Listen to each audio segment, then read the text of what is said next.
అందరికీ నమస్కారం అండి. ఒక నాయకుడిలో చిత్తశుద్ధి ఉంటే, చెయ్యాలి అన్నటువంటి తపన ఉంటే, సమాజం పట్ల బాధ్యత ఉంటే, ప్రజలు తనకిచ్చినటువంటి ఆ ప్రజా ప్రతినిధి అనేటువంటి పదవి పట్ల గౌరవం ఉంటే, ఎంత పెద్ద పనైనా, ఎంత కష్టతరమైనటువంటి పనైనా, ఎన్నేళ్ల నాటి జాడ్యం పట్టుకుపోయి ఉన్నటువంటి పనైనా సరే, ఒక నాయకుడు ఎంత సమర్థవంతంగా హ్యాండిల్ చేయగలరు, ఎంత హృదయ స్పందనతో ఆలోచించగలరు అనేటువంటి విషయాన్ని మనం గమనిస్తే దానికి బెస్ట్ ఎగ్జాంపుల్ గా నిన్న పవన్ కళ్యాణ్ గారు చేసినట్టు ఒక పనిని మనం చెప్పుకోవచ్చు. నదిని దేవతగా పూజించి పుణ్యస్నానాలు చేస్తున్నటువంటి భారతదేశంలో ఇవాళ ఎన్నో నదులు మురికి కోపాలుగా మారిపోయిన విషయం మనందరికీ తెలుసు. ప్రజల్లో ఏర్పడ్డటువంటి నిర్లక్ష్యం, పారిశుద్ధ్యంలో ఏర్పడ్డటువంటి లోపం, పెరిగినటువంటి పారిశ్రామికీకరణకి ఇచ్చేటువంటి అనుమతుల్లో పెరిగినటువంటి అవినీతి, రాజకీయ జోక్యాలు, ప్రజల ప్రాణాల పట్ల రాజకీయ నాయకులకు కానివ్వండి, పారిశ్రామికవేత్తలకు కానివ్వండి, వ్యవస్థలకు కానివ్వండి ఎలాంటి గౌరవం లేకపోవడం, ఈ రోగాల మీద డిపెండ్ అయ్యి ఎంతో మెడికల్ వ్యవస్థ విస్తరించడం, వేలాది మంది ప్రాణాలు క్యాన్సర్ తోటి, లివర్ సిరోసిస్ తోటి, ఇంకా ఎన్నో కలుషితమైనటువంటి వాటర్ తాగడం వల్ల ఎన్నో విధాలుగా ప్రాణాలు పోతున్నటువంటి విషయం మనకి ఇప్పటి వరకు తెలుసు, చూసాం కూడా.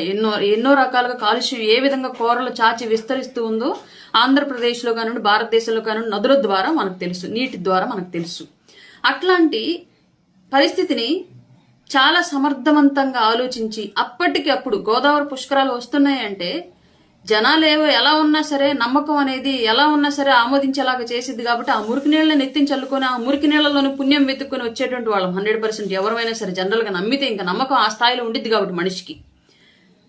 అట్లా కాకుండా పుణ్యం రావడం అట్లా పెట్టి ఈ నీటిలో మునిగితేనో ఈ నీరుని తాగితేనో రోగాలు వస్తాయి కదా అని చెప్పేసి ఆలోచించి పుష్కర ఘాట్లన్నింటినీ కూడా పరిశీలించి కళ్ళ ముందు కనిపిస్తున్నటువంటి మురికి కోపాల్లో ఉన్నటువంటి గోదావరి నదీ పాయలను చూసి పవన్ కళ్యాణ్ గారు ఒక నాయకుడు ఎంత సమర్థవంతంగా ప్రజల కోసం ఆలోచించగలడో చూపించినటువంటి వ్యక్తి పవన్ కళ్యాణ్ గారు. అప్పటికి అప్పుడే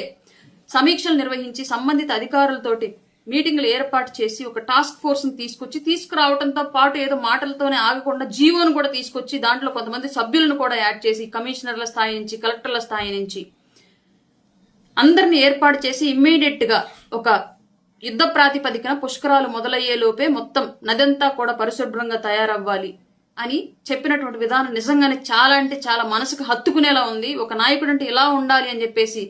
రాజకీయ భవిష్యత్ తరాలు ఆలోచించే విధంగా పవన్ కళ్యాణ్ గారి యొక్క పరిపాలన, ఆయన వ్యవహార శైలి ఉందని చెప్పడంలో ఎలాంటి సందేహం అక్కర్లేదు. ఇది ది బెస్ట్ ఎగ్జాంపుల్ అంతే. అలాగే నా విన్నపం ఇంకోటి, స్థానికంగా ఉన్నటువంటి ప్రజలు కూడా పవన్ కళ్యాణ్ గారు తీసుకున్నటువంటి ఈ నిర్ణయానికి సహకరిస్తూ ఎవరైతే ఆ టాస్క్ ఫోర్స్ ద్వారా నియమింపబడిన సిబ్బంది ఎవరైతే ఉన్నారో వారికి సహకరిస్తూ స్థానికంగా మీ ప్రాంతాల్లో